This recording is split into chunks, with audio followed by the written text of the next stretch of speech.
Hello दोस्तों, I am Sarthak Mishra and you are watching Khurapati labs. Let's get started. तो आज का जो हमारा टॉपिक होने वाला है वो है इंट्रोडक्शन टू द आर्डिनो। सो ये डिवाइस कुछ ऐसा दिखता है। तो आज हम जानेंगे इसके बारे में ए टू जेड। तो ये एक माइक्रो कंट्रोलर है जो एटमेगा 328P चिप पर बेस्ड है। अभी के लिए आप इसको ऐसा समझ सकते हो कि आपके पास एक छोटा सा कंप्यूटर है जो आपके प्रोजेक्ट को डिसीजन मेकिंग कैपेबिलिटीज प्रोवाइड करा सकता है। जैसे कोई अगर ऑब्स्टिकल सामने आ जाता है एक रोबोट के, तो उसको क्या करना है, साइड में जाना है या फिर रुक जाना है या कुछ उसको बोलना है। तो इस तरह की बेसिक कैपेबिलिटीज हम प्रोवाइड करा सकते हैं with the help of Arduino Uno. अब मैं आर्डिनो ऊनो के कुछ की हाइलाइट्स बता देता हूँ। फर्स्ट ऑफ ऑल, ये ओपन सोर्स है, आपको इसको यूज़ करने के लिए कुछ पे नहीं करना पड़ता। बट हाँ, हार्डवेयर की कुछ कॉस्ट रहती है which is not too much. 500 से 800 के रेंज में ये आ जाता है। दूसरा, ये बिगिनर फ्रेंडली है, आपको बहुत ज़्यादा कॉम्प्लेक्स प्रोग्रामिंग की रिक्वायरमेंट नहीं होती इसको कोड करने के लिए। आप नॉर्मल C++ में भी कोड कर सकते हो। तीसरा, आप इससे हज़ारों प्रोजेक्ट बना सकते हो। There are number of projects available already. And fourth one is, इसका कम्युनिटी सपोर्ट बहुत अच्छा है। बहुत सारे लोग एक साथ इसको यूज़ करते हैं, तो उनको कुछ इश्यूज फेस होते हैं, वो साथ में होकर सॉल्व करते हैं, तो आपको कम्युनिटी सपोर्ट भी काफ़ी अच्छा मिल जाता है। तो यार, अब हम बात कर लेते हैं इसके टेक्निकल स्पेसिफिकेशंस की।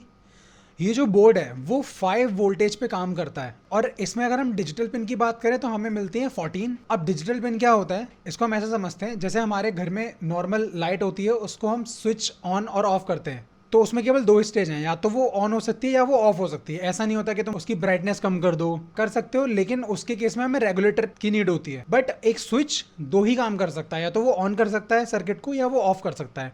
तो समहाउ डिजिटल पिन्स भी कुछ ऐसा ही बिहेव करती हैं, या तो वो 0 की स्टेज में रह सकती हैं विच इज़ लो, या फिर ऑफ, या फिर वो 1 की स्टेज में रह सकती है। तो अगर हमें किसी एक लाइट को कमांड देनी है कि उसको ऑन करना है, तो मैं डिजिटल पिन से कनेक्ट करके उसको ऑन करवा सकता हूँ।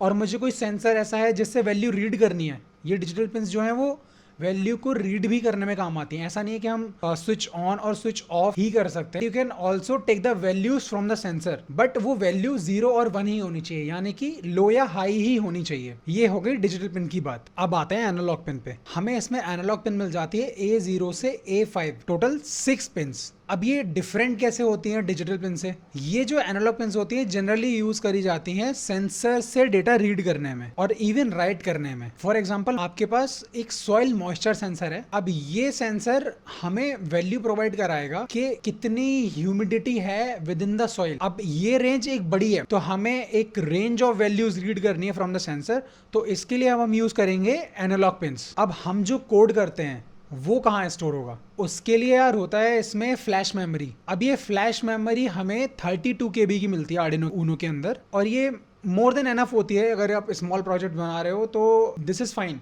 बट अगर बहुत बड़े प्रोजेक्ट बना रहे हो, कोड आपका बहुत ज़्यादा बड़ा चला जा रहा है, तो उसके केस में हमें थोड़े से कॉम्प्लिकेशंस फेस करने को मिलते हैं, बट जनरली ये एनफ होता है। इसमें हम इजीली अपना कोड या फिर स्केच स्टोर करा सकते हैं। Next is SRAM। अब भाई, जो आपने कोड स्टोर करा दिया वो एग्जीक्यूट होगा, तो उसके लिए भी तो उसमें मेमोरी चाहिए।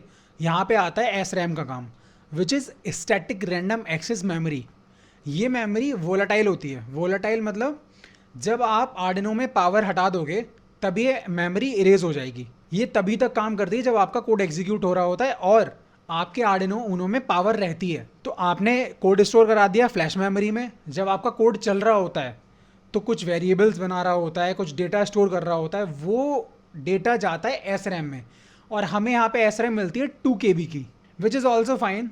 बहुत ज़्यादा कम नहीं है, ये काम चल जाता है। और यहाँ पे एक और चीज़ है which is EEPROM, electronically erasable programmable read only memory. ये हमें मिल जाती है 1 KB की, विच इज़ एनफ। जनरली ये यूज़ नहीं करी जाती, बट हम जान लेते हैं फिर भी। इसको हम यूज़ करते हैं कॉन्फ़िगरेशन सेव कराने के लिए, या फिर आप बोल सकते हो किसी रोबोट की या किसी मशीन की लास्ट स्टेज सेव कराने के लिए। सपोज दैट आपने अपने रूम का AC 24 डिग्री सेल्सियस पे छोड़ा और सडनली लाइट चली जाती है। जब लाइट आती है तो वो 24 पे ऑटोमेटिकली सेट हो जाता है, तो समहाउ उसने भी 24 डिग्री सेल्सियस सेव करा के रखा हुआ है।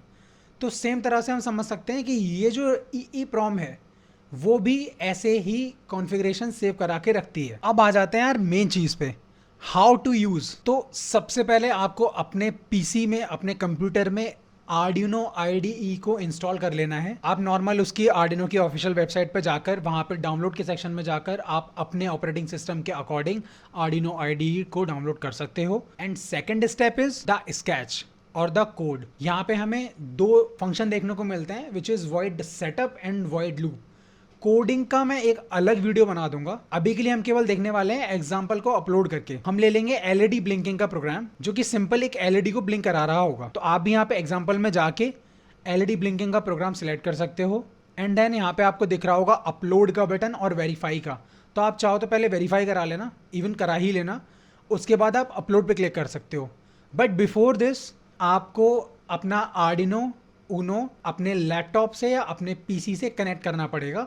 तो आप USB केबल से इसको कनेक्ट कर सकते हो और उसके बाद सिंपल क्लिक टू अपलोड। अब यहाँ पे आप देख रहे होगे कि इसमें ये स्केचेस इतने KBs ले रहा है, तो ये आपकी फ्लैश मेमोरी का है। एंड बूम, आपका कोड अपलोड हो गया और यहाँ पे आप देख पा रहे होगे कि LED ब्लिंक कर रही है। तो ये बहुत ही सिंपल सा एग्जांपल मैंने आर्डिनो ऊनो के साथ करके दिखाया। सेम तरह से आप अपना दिमाग लगाकर कोड लिख सकते हो, अलग अलग एग्जांपल्स भी ट्राई कर सकते हो और हजारों प्रोजेक्ट्स बना सकते हो। और अगर हम बात करें इसके एक्चुअल इम्प्लीमेंटेशन की या फिर रियल लाइफ एग्जांपल्स की, तो इसको हम यूज़ कर सकते हैं होम ऑटोमेशन में भी, हम इसको यूज़ कर सकते हैं एग्रीकल्चर फील्ड में भी और इंडस्ट्री में भी, जैसे कि security alarms and surveillance systems etc. And here comes one thing, कि can we integrate AI with Arduino? So my simple answer is no, we cannot, because you know, like I have told you the specifications. इसमें 32 KB की flash memory है, SRAM भी 2 KB की है। ये बहुत कम है अगर हम आर्टिफिशियल इंटेलिजेंस की बात करें तो। इतनी मेमोरी में हम कोई भी AI का मॉडल या फिर कोई भी ऐसा फंक्शन इंटीग्रेट नहीं कर सकते। So this is next to impossible कि आप AI को आर्डिनो से इम्प्लीमेंट कर पाओ। बट हाँ, कुछ मॉड्यूल्स हैं मार्केट में जो AI को इंटीग्रेट करवा सकते हैं आर्डिनो ऊनो से, बट मैं रिकमेंड नहीं करूँगा, क्योंकि अगर आपको मान लो AI ट्राई करना है या फिर एक्चुअल में इंटीग्रेट ही करना है, तो आप रेस्पबेरी पाई के साथ जाओ या फिर अपने एक्चुअल लैपटॉप या कंप्यूटर के कैमरा का यूज़ करके करो।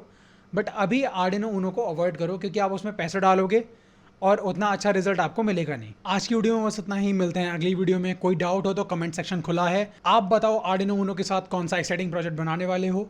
अगर वीडियो पसंद आई हो तो लाइक ठोको, चैनल को सब्सक्राइब मारो। All the best.